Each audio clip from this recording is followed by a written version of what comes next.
Good morning and welcome to Charting the Markets on Monday, the 19th of February 2024. Chinese equities ended the day at new highs for some of the markets compared to before the Lunar New Year holiday, which lasted a week last week. And we had the Shanghai Composite Index rising by 1.6%, its highest levels in 6 weeks, as local tourism data showed that tourism over the last week had been up by about 47%, and as the People's Bank of China left its medium-term one-year lending rate unchanged. Now, in Japan, we saw some consolidation as equity markets here have come off their 34-year high, which was made very close last week to its all-time record high going back to the end of 1989. And as you can see here on the Nikkei 225 daily chart, last week on this daily financial bet, we rose to 38,876 and have been consolidating since. As you can see here, this is today.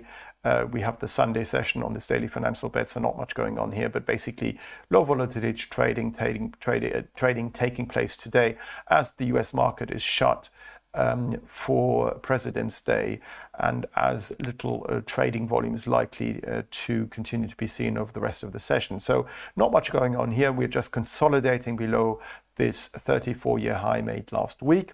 If we were to rise above it in the course of this week, we would be heading towards the psychological 39,000 mark.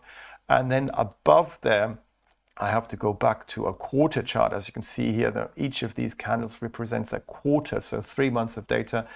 Above there, we've got the October 1989 quarter all-time record high at 38,957. So that's just below the psychological 39,000 mark, both of which will be in focus if we were to rise above last week's high in the course of this week. Now, support, where's support? Well, support, you have to really go back to the late January highs, around 37,000, and this long-term uptrend line here, which is slightly below there. So support a long way off. Minor support perhaps at Friday's low at 38,239. Slip below there might take us back down towards the 38,000 area, but the trend really looks very healthy. We're just consolidating as we did towards the latter half of January and into early February before we then had another surge higher in this equity index. In the UK, the FTSE 100 has also looked really good over the last few days. So we had much stronger than expected retail sales data coming in for January at the end of last week, and that was it was actually more than twice as expected, as high as expected, and that led to the FTSE 100 rallying again, together with inflation in the United Kingdom coming off again, and it falling to 4%, or remaining at 4% month on month, year on year, I should say, and 5.1% with regards to core inflation, which includes more volatile food and energy prices. And the UK, though, also slid into a technical recession as we saw 2 quarters of negative growth, but that didn't detract the FTSE from its rally. As you can see here, the daily financial bet has risen and did so on Friday, actually above its early February high at 7,710 and made a new 5-week high at 7,722 on this daily financial bet, below which we are currently consolidating. We tried to retest that high earlier today, but failed so far. If we were to rise above it, the next upside target is the 8th of January high at 7,725, ahead of this key resistance area, as you can see here, going back to September of last year, between 7,747 and the December high at 7,769. So we are heading back up again towards the upper range of our sideways trading range we've been in since July of last year with regards to the FTSE 100 as it catches up. And actually last week outperformed its European and US peers, but it's coming from a lower base. I mean, the FTSE 100 is just about positive for the year, whereas US and other European equity markets such as the DAX and the CAC 40 in France have made new record highs, which the FTSE hasn't done yet. So technically speaking, yes, we've got this key resistance area going all the way up to 7,769.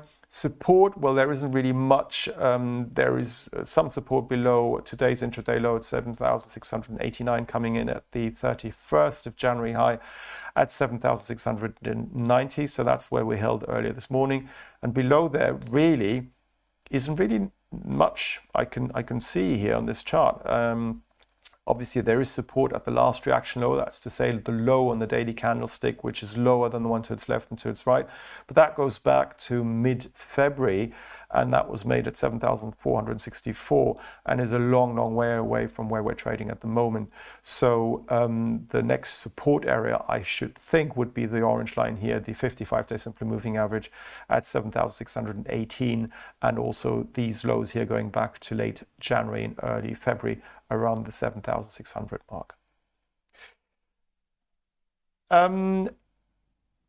Well, let's also have a look at very quickly the German stock index. Here we basically made a new record high, as you can see here on the daily financial bet last week at 17,197 before we started to come off today and just consolidating as the US market is very, very quiet since the US indices are shut today for trading because of George Washington Day, President's Day. We may test the early February high 17,020 perhaps today with the psychological 17,000 area.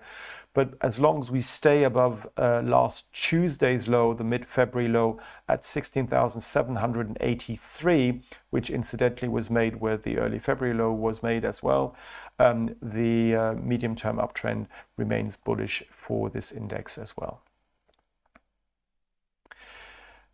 The US dollar, even though it came off for much of last week after a very strong start at the beginning of last week, had seen 5 consecutive weeks of gains and is consolidating in the very short term at the moment as the US market is shut for President's Day. And we can see here the currency pair bouncing off last week's low at 106.95, which incidentally was a low that was last traded back in mid-November of last year. And we have so far bounced back towards this December to February downtrend line, which can be seen around 107.96. And it, together with the 12th of February high at 108.05, represents the next resistance area. Provided we stay below there, the downtrend we've seen since the end of last year remains intact. If we were to have a daily chart close above 108.05 though, then we could see a minor reversal to the upside taking shape here, and that would then take us back up to the red line here, the 200-day simple moving average at 108.28, and probably also towards the orange line, the 55-day simple moving average, and the early February high between 108.81 and 97. So these are potential upside targets if indeed we were to revert to the upside and rise above 108.05, which is not a given at all because we've got this downtrend line perhaps capping any advance in the short term of the next few days. Now support goes back to this 107.24 low from December of last year, and it together with the current February low at 106.95 should act as pretty good support in the short term of the next few days as well. Another interesting currency pair is the euro against the British pound, I should say. The British pound has regained some lost ground since Friday, when we saw much stronger than expected retail sales follow inflation softening in the United Kingdom. And you can see here we had a bounce off this 84.99 low, which basically took us back to levels last seen in August of last year. And you can see from a technical perspective, it was also very interesting because we basically bounced off the upper downtrend channel resistance line, which because of inverse polarity became a support line last week. And that's why you should always leave some broken trend lines or trend channel lines on your charts, because quite often in the future they act as support or resistance, the opposite of what they did beforehand. And here you can see that this resistance line acted as support. So we bounced off 84.99, formed this bullish engulfing pattern on the daily chart, which was bullish, and then we had some follow through, but that follow through didn't take us to above the current February high at 85.72, which needs to happen for us to form a bullish reversal with regards to the euro against the British pound. But as I've just said, the British pound is appreciating again, and that has led to the currency pair sliding slightly at the moment today. So we're trading back below the December low at 85.50 and may slip back down again towards the January low at 85.14. So that is a distinct possibility of the next few days, provided we stay below the current mid-February high at 85.70 on a daily chart closing basis.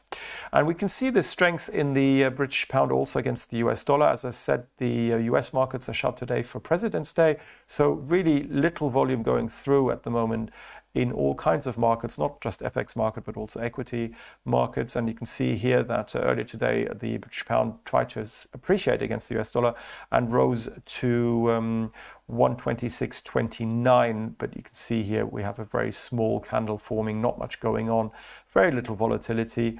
And I expect us to remain above the red line here, the 200-day simple moving average over the course of the day, which comes in at 125.67. And if we were to continue to rise, I don't think we'll rise very fast. We'll probably head up towards 126.40 or 50.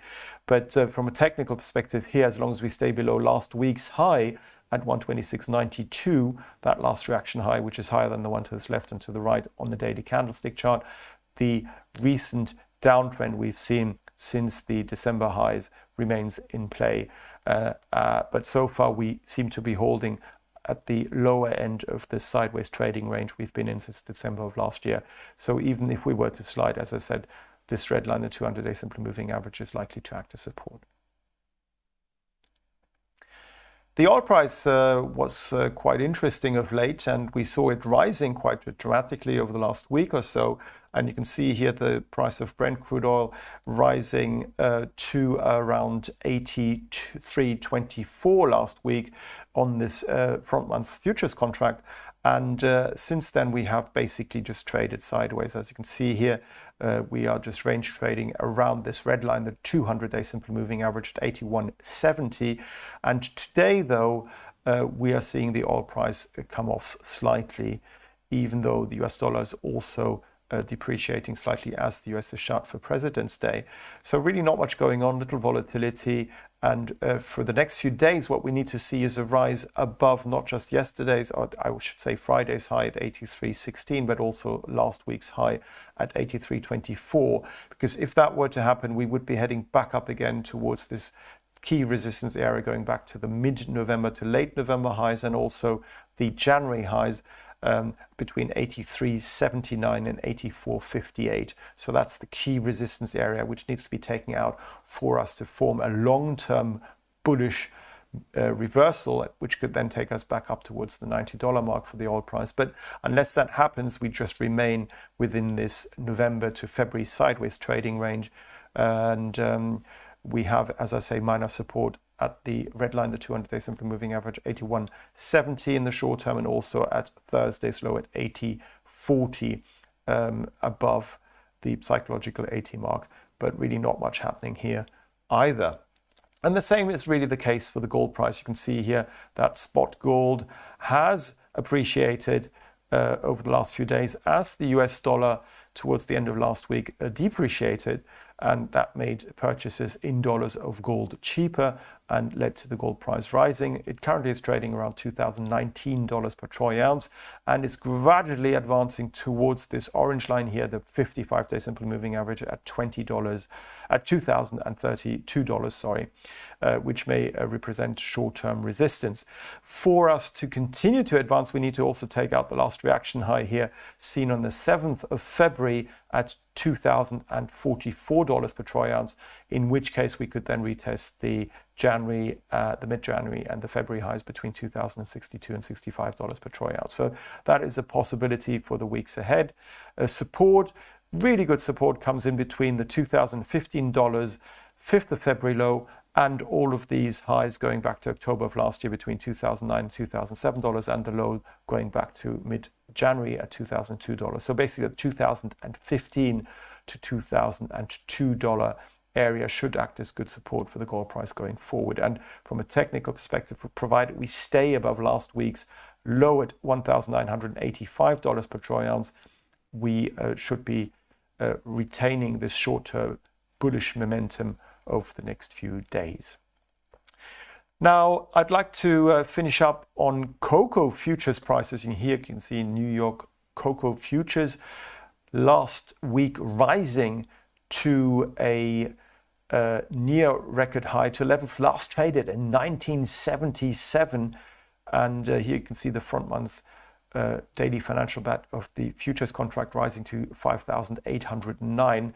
But what we then saw is some sideways consolidation, but on Friday saw a sharp decline on profit taking, probably with regards to this trade. As you can see here, we rose quite significantly with regards to the cocoa price in the US since our early January lows by about 42%.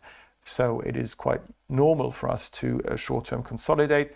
Now, how far could we fall? Well, there is obviously the big psychological 5,000 mark, which is a potential downside target. But as long as that holds, the long-term uptrend is probably still intact despite Friday's sharp sell-off. Thank you very much for watching Charting the Markets with me, Axel Rudolph. Please feel free to follow me on X. My handle is @AxelR_IG. Have a lovely week.